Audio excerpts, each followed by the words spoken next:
ಎಲ್ಲರಿಗೂ ನಮಸ್ಕಾರ. ಇಂದಿನ ಈ ವಿಡಿಯೋನಲ್ಲಿ SCP second sem BCom Kannada ಪಠ್ಯಪುಸ್ತಕದಲ್ಲಿ ಕೊಡಲಾಗಿರುವಂತಹ ಕುಪ್ಪಳ್ಳಿಯಿಂದ ಕುಪ್ಪಳ್ಳಿಗೆ ಒಂದು ಹಸಿರು ಪಯಣ. ಈ ಪಾಠವನ್ನು ಬರೆದಿರೋರು ಪ್ರೊಫೆಸರ್ ಬೋರಲಿಂಗಯ್ಯ. ಈ ಪಾಠದ ಸಾರಾಂಶವನ್ನು ತಿಳಿದುಕೊಳ್ಳೋದಕ್ಕೆ ಪ್ರಯತ್ನ ಪಡೋಣ. ಈ ಪಾಠದಲ್ಲಿ ಲೇಖಕರು ರಾಷ್ಟ್ರಕವಿಯಾಗಿರುವಂತಹ ಕುವೆಂಪು ಅವರ ಜನ್ಮಸ್ಥಳವಾದಂತಹ ಕುಪ್ಪಳ್ಳಿಯ ಸುತ್ತಮುತ್ತಲಿನ ಸುಂದರ ಮಲೆನಾಡನ್ನು, ಅಲ್ಲಿನ ಪ್ರದೇಶಗಳಲ್ಲಿ ನಡೆಸಿದ ಪ್ರಕೃತಿ ಯಾತ್ರೆಯ ಅನುಭವಗಳನ್ನು ಮನಮುಟ್ಟುವಂತೆ ವಿವರಿಸಿದ್ದಾರೆ.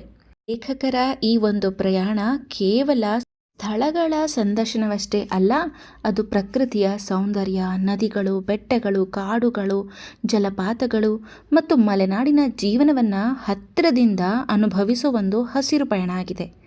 ಕುಪ್ಪಳ್ಳಿಯ ಸೌಂದರ್ಯದ ಬಗ್ಗೆ ಏನು ಹೇಳ್ತಾರೆ ಅಂದರೆ, ಕುಪ್ಪಳ್ಳಿ ರಾಷ್ಟ್ರಕವಿ ಕುವೆಂಪು ಅವರು ಜನಿಸಿದಂತಹ ಸ್ಥಳ. ಇಲ್ಲಿ ಕವಿ ಮನೆ, ಕವಿಶೈಲ ಮತ್ತು ಹೇಮಾಂಗಣ ಮುಂತಾದ ಸ್ಮಾರಕಗಳಿವೆ. ಈ ಸ್ಥಳಗಳು ಪ್ರವಾಸಿಗರನ್ನು ತುಂಬಾ ಆಕರ್ಷಿಸುತ್ತೆ. ಆದರೆ ಲೇಖಕರು ಕುವೆಂಪು ಕಂಡ ಮಲೆನಾಡಿನ ನಿಸರ್ಗ ಸೌಂದರ್ಯವನ್ನು ನಾವು ಅನುಭವಿಸಬೇಕಾದ್ರೆ ಕುಪ್ಪಳ್ಳಿಯಿಂದ ಹೊರಟು ಮತ್ತೆ ಕುಪ್ಪಳ್ಳಿಗೆ ಬರುವ ಒಂದು ಹಸಿರು ಪಯಣವನ್ನು ಮಾಡಬೇಕು ಅಂತ ಹೇಳ್ತಾರೆ. ಹಿರೇಕೊಡಿಗೆ ಕುಪ್ಪಳ್ಳಿಯ ಹತ್ತಿರದಲ್ಲೇ ಇರುವಂತಹ ಹಿರೇಕೊಡಿಗೆ ಕುವೆಂಪು ಅವರ ತಾಯಿ ಊರು. ಕುವೆಂಪು ತಮ್ಮ ಆತ್ಮಚರಿತ್ರೆ ನೆನಪಿನ ದೋಣಿಯಲ್ಲಿ ಇದೆಯಲ್ಲ, ಅದರಲ್ಲಿ ಇದೇ ಹಳ್ಳಿ ಬಗ್ಗೆ ವರ್ಣನೆ ಮಾಡಿದ್ದಾರೆ. ಇಲ್ಲಿನ ಸೌಂದರ್ಯವನ್ನು ತುಂಬ ಸುಂದರವಾಗಿ ವರ್ಣಿಸಿದ್ದಾರೆ. ಹಿಂದೆ ಪ್ರಕೃತಿ ಸೌಂದರ್ಯದಿಂದ ಕಂಗೊಳಿಸುತ್ತಿದ್ದಂತಹ ಈ ಊರು ಈಗ ಬಹಳ ಬದಲಾಗಿದೆ. ಕವಿ ಹುಟ್ಟಿದ ಸ್ಥಳದ ನೆನಪಿಗಾಗಿ ಅಲ್ಲಿ ಸ್ಮಾರಕ, ಮಂದಿರ ಮತ್ತು ಅತಿಥಿ ಗೃಹವನ್ನು ನಿರ್ಮಿಸಲಾಗಿದೆ. ಅಲ್ಲಿಂದ ಸುತ್ತಮುತ್ತಲಿನ ಬೆಟ್ಟ ಗುಡ್ಡಗಳ ಸೌಂದರ್ಯ, ಸುಂದರವಾದಂತಹ ದೃಶ್ಯ ಕಾಣಬಹುದು. ಶೃಂಗೇರಿ ಮತ್ತು ಉಳುವೆ ಪಕ್ಷಿಧಾಮ. ಕೊಪ್ಪದಿಂದ ಶೃಂಗೇರಿಗೆ ಹೋಗೋ ದಾರಿಯಲ್ಲಿ ಹಸಿರು ಕಾಡುಗಳು, ಗದ್ದೆಗಳು, ಹಳ್ಳಿಗಳು ಮತ್ತು ತುಂಗಾ ನದಿಯ ಸೊಬಗು ಕಾಣಸಿಗುತ್ತೆ. ಶೃಂಗೇರಿಯ ಸಮೀಪದಲ್ಲೇ ಇರುವಂತಹ ಉಳುವೆ ಪಕ್ಷಿಧಾಮ ಒಂದು ಸುಂದರ ತಾಣ ಆಗಿದೆ. ಇಲ್ಲಿ ಸ್ವಚ್ಛವಾದ ಕೆರೆ, ಸುತ್ತಲೂ ಮರಗಳು ಮತ್ತು ವಿದೇಶಗಳಿಂದ ಬಂದ ಹಲವಾರು ಪಕ್ಷಿಗಳನ್ನು ಕಾಣಬಹುದು. ಕೊಕ್ರೆ ಜಾತಿಯ ಪಕ್ಷಿಗಳು ಹೆಚ್ಚಾಗಿ ಕಂಡುಬರುತ್ತವೆ. ಈ ಸ್ಥಳವು ಜನಪದ ಕಥೆಗಳಲ್ಲಿ ಬರುವ ಇಂದ್ರಲೋಕದ ಕೊಳದಂತೆ ಸುಂದರವಾಗಿ ಕಾಣುತ್ತೆ. ಕಿಗ್ಗಾ ಮತ್ತು ಋಷ್ಯಶೃಂಗೇಶ್ವರ ದೇವಾಲಯ. ಮುಂದೆ ಲೇಖಕರು ಕಿಗ್ಗಾ ಗ್ರಾಮಕ್ಕೆ ಭೇಟಿ ನೀಡ್ತಾರೆ. ಇಲ್ಲಿ ಇರುವಂತಹ ಋಷ್ಯಶೃಂಗೇಶ್ವರ ದೇವಾಲಯವು ಐತಿಹಾಸಿಕ ಮತ್ತು ಧಾರ್ಮಿಕ ಮಹತ್ವವನ್ನು ಹೊಂದಿದೆ. ದೇವಾಲಯದ ಶಿಲ್ಪಕಲೆ ಅತ್ಯಂತ ಸುಂದರವಾಗಿದೆ. ಶಿವಲಿಂಗದ ಆಕಾರವೂ ಕೂಡ ತುಂಬ ವಿಶಿಷ್ಟವಾಗಿದೆ. ದೇವಾಲಯದ ಸುತ್ತಮುತ್ತ ನರಸಿಂಹ ಪರ್ವತವಿದ್ದು ಅದು ದಟ್ಟ ಕಾಡುಗಳಿಂದ ಆವೃತವಾಗಿದೆ. ಇಲ್ಲಿಯೇ ನಂದಿನಿ ಮತ್ತು ನಳಿನಿ ನದಿಗಳು ಹುಟ್ಟುತ್ತವೆ ಅನ್ನೋ ಒಂದು ನಂಬಿಕೆ ಕೂಡ ಇದೆ. ಸಿರಿಮನೆ ಜಲಪಾತ. ಕಿಗ್ಗದ ಹತ್ತಿರವೇ ಇರುವಂತಹ ಸಿರಿಮನೆ ಜಲಪಾತ ಪ್ರಕೃತಿಯ ಒಂದು ಸುಂದರ ಕೊಡುಗೆಯಾಗಿದೆ. ಸುಮಾರು 50ರಿಂದ 60 ಅಡಿ ಎತ್ತರದಿಂದ ನೀರು ಕೆಳಗೆ ಜಾರಿ ಬೀಳುತ್ತದೆ. ಕರಿಯ ಬಂಡೆಗಳ ಮೇಲೆ ಹರಿಯೋ ನೀರು ಸಂಗೀತದಂತೆ ಮಧುರವಾಗಿ ಕೇಳಿಬರುತ್ತೆ.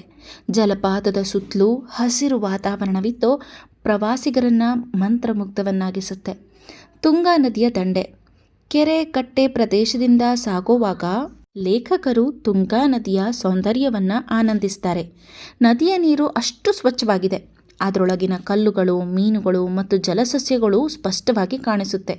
ಸುತ್ತಲೂ ಹಸಿರು ಬೆಟ್ಟಗಳು ಮತ್ತು ಕಾಡುಗಳಿದ್ದು ಪ್ರಕೃತಿ ಪ್ರಿಯರಿಗೆ ತುಂಬ ಅದ್ಭುತವಾದಂತಹ ಅನುಭವವನ್ನು ನೀಡುತ್ತೆ. ಕುದುರೆಮುಖದ ಅದ್ಭುತ ಸೌಂದರ್ಯ. ಕುದುರೆಮುಖದ ಕಡೆ ಸಾಗೋ ರಸ್ತೆ ಕರ್ನಾಟಕದ ಅತ್ಯಂತ ಸುಂದರ ರಸ್ತೆಗಳಲ್ಲಿ ಒಂದಾಗಿದೆ ಅಂತ ಲೇಖಕರು ಹೇಳ್ತಾ ಇದ್ದಾರೆ. ದಾರಿಯುದ್ದಕ್ಕೂ ಬೆಟ್ಟಗಳು, ಕಣಿವೆಗಳು, ಕಾಡುಗಳು, ಹುಲ್ಲುಗಾವಲುಗಳು, ಝರಿಗಳು ಮತ್ತು ಜಲಪಾತಗಳು ಕಾಣುತ್ತೆ. ಕುವೆಂಪು ಅವರು ವರ್ಣಿಸಿದ ಮಲೆನಾಡಿನ ಸೌಂದರ್ಯ ಇಲ್ಲಿ ಜೀವಂತವಾಗಿ ಕಾಣಿಸುತ್ತೆ. ಹಸಿರು ಬೆಟ್ಟಗಳ ಸಾಲುಗಳು, ದೂರದವರೆಗೆ ಹರಡಿರುವಂತಹ ಪ್ರಕೃತಿಯ ದೃಶ್ಯಗಳು ಪ್ರವಾಸಿಗರ ಮನಸ್ಸನ್ನು ಸೆಳೆಯುತ್ತೆ. ಹನುಮನಗುಂಡಿ ಜಲಪಾತ. ಕುದುರೆಮುಖದ ಸಮೀಪದಲ್ಲಿರುವಂತಹ ಹನುಮನಗುಂಡಿ ಜಲಪಾತ ಮತ್ತೊಂದು ಸುಂದರ ಪ್ರವಾಸಿ ತಾಣ ಆಗಿದೆ. ಮೆಟ್ಟಿಲುಗಳನ್ನು ಇಳಿದು ಹೋಗುವಾಗ ಈ ಜಲಪಾತ ಕಾಣಿಸುತ್ತೆ. ಎತ್ತರದಿಂದ ಧುಮ್ಮಿಕ್ಕೋ ನೀರು ಕೆಳಗೆ ಬಿದ್ದು ಅದ್ಭುತ ದೃಶ್ಯವನ್ನು ಸೃಷ್ಟಿ ಮಾಡುತ್ತೆ. ಈ ಪ್ರದೇಶ ಅಪಾರ ಜೀವ ವೈವಿಧ್ಯದಿಂದ ಕೂಡಿದೆ. ಇಲ್ಲಿ ನೂರಾರು ಬಗೆಯ ಸಸ್ಯಗಳು, ಔಷಧೀಯ ಗಿಡಗಳು, ಪ್ರಾಣಿಗಳು, ಪಕ್ಷಿಗಳು ಮತ್ತು ಉರಗಗಳನ್ನು ಕಾಣಬಹುದು. ತುಂಗಾ, ಭದ್ರಾ ಮತ್ತು ಸೀತಾ ನದಿಗಳು ಇಲ್ಲಿಯೇ ಹುಟ್ಟಿತ್ತು. ಕಾಫಿ ತೋಟಗಳ ಸೌಂದರ್ಯ. ಕುದ್ರೆಮುಖ ಪ್ರದೇಶದಿಂದ ಹೊರಬಂದ ನಂತರ ಭದ್ರಾ ನದಿಯ ದಂಡೆಯುದ್ದಕ್ಕೂ ಕಾಫಿ ತೋಟಗಳು ಕಾಣಸಿಗುತ್ತೆ. ಮಳೆಗಾಲದಲ್ಲಿ ಅರಳುವಂತಹ ಕಾಫಿ ಹೂಗಳು ಇಡೀ ಪ್ರದೇಶವನ್ನು ಬಿಳಿ ಬಣ್ಣದಿಂದ ತುಂಬಿಸುತ್ತೆ. ಕುವೆಂಪು ಅವರು ಕಾಫಿ ತೋಟಗಳ ಸೌಂದರ್ಯವನ್ನು ತಮ್ಮ ಕವಿತೆಗಳಲ್ಲಿ ಮನಮೋಹಕವಾಗಿ ವರ್ಣಿಸಿದ್ದಾರೆ. ಕಾಫಿ ಹೂಗಳ ಸುವಾಸನೆ ಮತ್ತು ಹಸಿರು ತೋಟಗಳು ಪ್ರವಾಸಿಗರಿಗೆ ವಿಶಿಷ್ಟವಾದಂತಹ ಒಂದು ಅನುಭವವನ್ನು ನೀಡುತ್ತೆ. ಸಂಸೆ, ಕಳಸ ಮತ್ತು ಹೊರನಾಡು.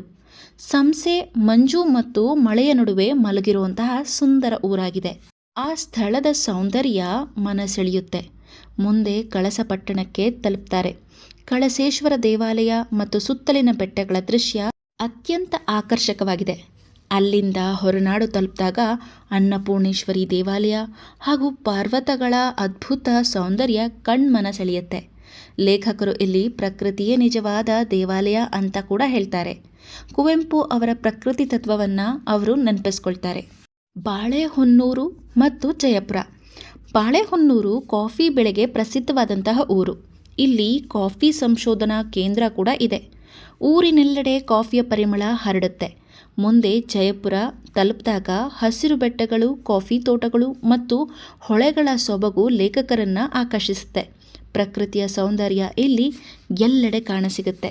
ಉಪಸಂಹಾರ. ಕೊನೆಗೆ ಲೇಖಕರು ಮತ್ತೆ ಕುಪ್ಪಳಿಗೆ ಹಿಂದಿರುಗ್ತಾರೆ. ಸುಮಾರು 36 ಗಂಟೆಗಳ ಈ ಹಸಿರು ಪಯಣ ಅವರ ಜೀವನದ ಅವಿಸ್ಮರಣೀಯ ಅನುಭವವಾಗಿರುತ್ತೆ. ಈ ಪಾಠದ ಮೂಲಕ ಲೇಖಕರು ಕುವೆಂಪು ಕಂಡ ಮಲೆನಾಡಿನ ಸೌಂದರ್ಯವನ್ನು ಓದುಗರಿಗೆ ಪರಿಚಯಿಸ್ತಾ ಇದ್ದಾರೆ. ಬೆಟ್ಟಗಳು, ಕಾಡುಗಳು, ನದಿಗಳು, ಜಲಪಾತಗಳು, ಪಕ್ಷಿಗಳು ಮತ್ತು ಕಾಫಿ ತೋಟಗಳಿಂದ ಕೂಡಿದ ಮಲೆನಾಡು ಪ್ರಕೃತಿಯ ಅದ್ಭುತ ಕೊಡುಗೆ ಅಂತ ಈ ಪಾಠ ಮನದಟ್ಟು ಮಾಡುತ್ತೆ.